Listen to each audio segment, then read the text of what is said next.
se passe toujours des choses à Paris, en permanence, et intervenir sur l'espace public parisien est un énorme challenge. Heureuse d'inaugurer ce beau mobilier urbain, nouvelle génération du XXIe siècle. Merci à vous.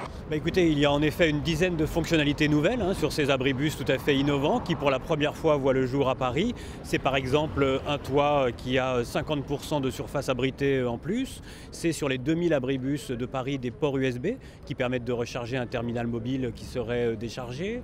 C'est une centaine à Paris par exemple. C'est évidemment un bouton avec les temps d'attente pour les malvoyants qui peuvent ainsi accéder en sonore au temps d'attente pour le prochain bus.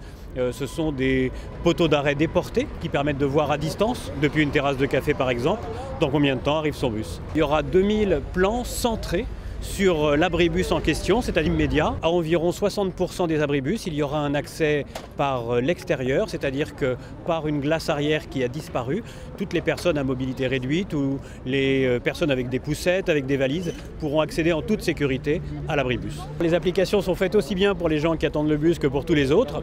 Des spécialistes ont déployé, développé pour nous des applications autour du jeu, autour de l'histoire, autour du transport. Ce sont des start-up parisiennes pour l'essentiel et celles-ci seront là pour 1 an. Ça t'évite de taper une adresse.